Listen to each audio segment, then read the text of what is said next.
Olá, amigas e amigos do nosso canal aqui, Eros e Thanatos, seu canal de psicanálise, não é? Prazer novamente estar com vocês e eu inicio já pedindo desculpa a vocês que a semana passada não foi possível gravar para as pessoas que me acompanham semanalmente, não é?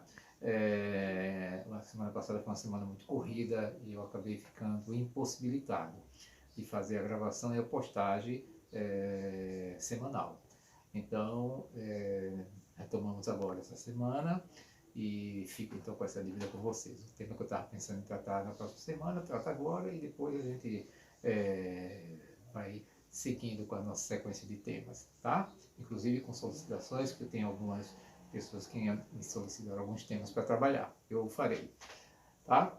Bom, pedir a vocês que dê o like, gostando do vídeo, divulgue as pessoas, faça inscrição, para que a gente possa ampliar o nosso, a nossa alcance, o nosso alcance e audiência e as pessoas poder participar, conhecerem, né? Divulga, dá uma palavrinha para colegas, amigos, parentes, né? De maneira que elas possam ter acesso a esse vídeo, tá bom? Então dá o like se gostarem do vídeo e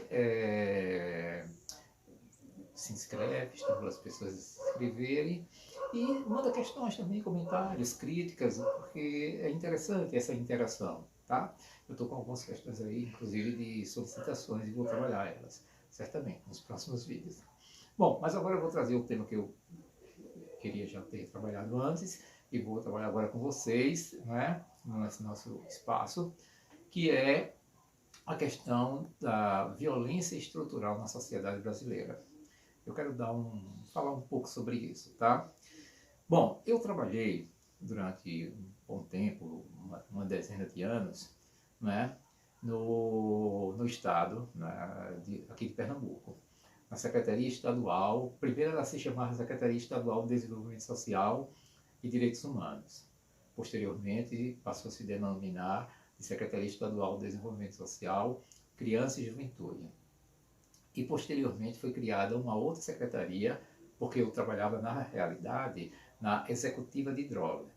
Na época que eu iniciei, não tinha ainda uma executiva de droga. Nós éramos uma coordenação de política de droga, que depois virou uma gerência de política de droga e posteriormente se constituiu uma secretaria executiva de política de droga. Então, todo o período que eu estive no estado, né, 10 anos que eu estive lá, foi trabalhando na política de droga, né, que era vinculada a essas secretarias estaduais que eu falei para você anteriormente e que posteriormente, né, foi criado uma nova secretaria, que era a Secretaria de Políticas de Prevenção à Violência e à Droga. Isso foi criado mais recentemente. E aí a executiva de drogas, que então já existia, foi transferida para essa nova Secretaria Estadual, né? A Secretaria de Prevenção à Violência e às Drogas, onde ela está até hoje localizada, e lá nós constituímos, já bem antes, né? Desde que nós entramos no Estado, em 2010, né? Nós constituímos um programa de atenção aos usuários de drogas, né? Chamado Programa Atitude, que posteriormente eu vou falar desse programa para vocês. Eu fiz parte da equipe que criou esse programa e implementou esse programa, que é hoje um programa de referência nacional e até internacional, tá? Aqui do estado de Pernambuco. Mas eu vou tirar um vídeo para poder falar sobre o programa, como é que sobre o serviço que é desenvolvido lá, tá? Bom, ou os serviços, são desenvolvidos alguns serviços no acolhimento a usuário de drogas. Bom, mas eu lembro dessa minha passagem, desse meu percurso no Estado, não é? Porque era uma secretaria que estava vinculada à temática da violência e fazia parte do conjunto de secretarias aqui do Estado de Pernambuco, que desde o governo de Eduardo Campos se constituiu na política de enfrentamento à violência chamado Pacto pela Vida, tá? E a nossa secretaria fazia parte, tanto a secretaria estadual quanto a executiva de drogas, né? Desde quando éramos coordenações, depois gerência e posteriormente executiva. Então, esse, sem dúvida, era uma temática que nós estávamos, né? E a questão da droga, ela está muito conectada à violência. Inclusive, o nosso programa, ele surge, o programa Atitude, ele surge exatamente da conexão entre droga e violência. Bom, mas o problema da droga, que eu reitero aqui, o problema estrutural na sociedade brasileira, ele vai além da droga. Né? A droga é parte também disso aí, mas não se resume a isso. Né?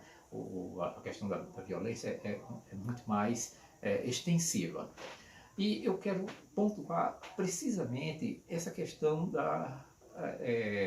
do aspecto estrutural da violência. Eu me lembro, eu acho que em 2019, entre 2019 e 2020, nós tivemos lá na Secretaria um seminário sobre droga, um seminário nacional, né? Veio pessoas, representantes de vários governos estaduais no Brasil, no Sudeste, no Centro-Oeste e aqui no Nordeste, né? Mandaram aqui seus representantes, trazendo as pessoas aqui, esses secretários e gestores das políticas de enfrentamento à violência, né, trazendo aqui como cada um desses estados tratavam e estavam organizando suas políticas. Né. Trazido propostas interessantes, projetos interessantes, mas eu estava assistindo lá, né, com todos nós lá da nossa Secretaria de Prevenção à Violência e Drogas, estávamos todos lá presentes, e eu senti falta de alguma coisa que, na realidade, não é uma culpa específica de uma secretaria ou de um Estado-membro, né? Mas é um problema, é um impasse que nós temos na sociedade brasileira no enfrentamento de um tema tão delicado para o Brasil e para os brasileiros, não é? Que é a questão da violência. Porque lá foram apresentadas as políticas que estão sendo desenvolvidas, ou estavam sendo desenvolvidas, por cada Estado que participou daquele seminário. Mas a gente sentia, eu particularmente sentia, uma ausência de se pensar o problema da droga, da violência, mais extensivamente a uma especificidade só. Né? Ou seja, você tratar a violência apenas como o fenômeno da violência. A violência que está próxima e ameaça a cada um de nós. Porque existe. Nós vivemos numa sociedade que tem muita violência, não é? No assalto, no furto, na violência física, na violência das armas, não é? Porque nós somos uma sociedade que tem números extremos, né, de ferimentos e mortandade provocado pela violência do uso de armas, mas essas situações fenomênicas, elas dizem muito mais do sintoma da sociedade e que precisa, evidentemente, ser enfrentado, ser encarado e ter políticas para isso aí, tá? Mas é preciso que, ao fazer essas políticas, ao desenvolver essas políticas, se tenha em mente tanto a autoridade pública como a sociedade, porque esse tema não deve ser apenas um tema da autoridade pública, mas deve ser da sociedade, né? E dos técnicos que trabalham na gestão dos programas, na execução dos programas, das autoridades públicas, gestores, mas da sociedade. É preciso que a gente conecte alguma coisa que eu sentia falta naquelas falas, né? E sinto falta, como eu sei que muitos de vocês, né, devem se preocupar com isso e estar atento a isso, ou seja, de como a gente pode organizar nossas políticas conectando o problema pontual, fenomênico da violência, sintoma da violência, manifestação da violência, né, aquela que está próxima de nós, né, com algo que vai além, né, é estrutural. Por exemplo, o que seria estrutural? O fato de que a nossa sociedade foi fundada sob o signo da violência.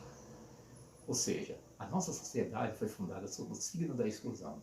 Eu falei recentemente num vídeo que trouxe para vocês falando sobre a independência do Brasil, né, onde eu chamava a atenção de que o Brasil tem ainda um déficit do ponto de vista da construção da sua independência, da sua autonomia, da sua soberania. Né, porque nós somos uma sociedade cujo os elementos sígnicos né, que organizaram o processo da colonização brasileira e que estão presentes no processo da independência do Brasil, né, são elementos que tinham como marco, né, uma lógica que era a lógica do gozo da sociedade, dos setores dominantes, do Império Colonial até o Império Brasileiro e depois a República, de um gozo na sociedade, de se pensar o Brasil sempre na perspectiva de gozo, não na perspectiva civilizatória, não na perspectiva de se organizar esse país, para que esse país se projetasse como uma sociedade justa e inclusiva. E os sintomas disso aparecem fundamentalmente, por exemplo, na questão da exclusão social. A exclusão social é um signo dessa lógica estrutural da violência brasileira, ou seja, uma sociedade fundada em licença de gozo é uma sociedade organizada de maneira muito violenta, não é? Portanto, porque é uma sociedade que objetifica determinados setores da sociedade, as chamadas minorias, por exemplo, as mulheres, os negros que vieram aqui como escravos, e quando houve a abolição da escravatura, eles não foram incluídos, muito pelo contrário, né? A questão dos idosos também, que são excluídos na sociedade brasileira. A criança no Brasil também é passiva de violência. Quantas vezes, né, nos deparamos com o fato de ver nas ruas crianças que as pessoas ficam com medo, têm medo delas, né, porque elas estão enfurecidas. Mas a gente não para pensar por que é que uma sociedade permitiu para que essas crianças estivessem numa situação como essa, para que essas crianças metessem medo em nós, né? Porque se de algum modo elas passam a ser uma ameaça para a sociedade, mas na realidade elas são grandes vítimas de uma lógica societária, de uma lógica de construção de laço social que as excluiu, que deixou elas largadas, sem amparo, sem acolhimento, sem perspectivas inclusiva para que estudasse, para que tivesse um processo cultural vigoroso, para que tivesse um processo afetivo, familiar e de acolhimento social vigoroso, com perspectiva de que tudo isso elevasse a vida delas e desse para elas possibilidades de futuro, de construção de uma existência razoável. E é esse ponto que toca nas nossas questões estruturais. Não adianta a gente tratar o problema da violência apenas nas questões fenomenológicas, os sintomas da violência. Precisamos tratar disso. Não podemos ignorar e fechar os olhos para aspectos fundamentais, o risco de roubo, de assalto, enfim, e tudo mais. Mas se a gente não entender o problema disso aí, na lógica societária brasileira, na maneira como essa sociedade funciona, né, uma sociedade que joga imensas parcelas dela, praticamente uma maioria dela excluída, por exemplo, nós temos hoje no país 33 milhões de pessoas passando fome. 105 milhões de pessoas com insegurança alimentar, ou seja, se alimenta hoje, talvez, e mal, e não sabe se amanhã, depois de amanhã, vai se alimentar e alimentar seu filho. Quer dizer, uma sociedade que é, ao mesmo tempo, um dos grandes produtores de alimento do mundo e que apresenta uma situação como essa, é uma sociedade que não basta você fazer uma política setorial para resolver, porque isso não vai resolver. Você resolve à medida que você compreender que lógica é essa, que funcionamento é esse que fez essa sociedade funcionar como essa. Nós somos uma sociedade que tem recorde de violência contra as mulheres, contra os negros, contra os pobres, contra os homossexuais. Políticas setoriais precisam ser desenvolvidas? Claro que sim. Mas não basta para você entender o problema da violência. É preciso compreender toda a lógica, a conexão que está vinculada àquela sociedade organizada, fundada sobre o signo da licença de gozo. Então é isso que a gente precisa se debruçar e refletir. E, posteriormente, nós vamos voltar a tocar nesse tema, que é um tema muito sensível e importante. Um grande abraço e até o nosso próximo encontro.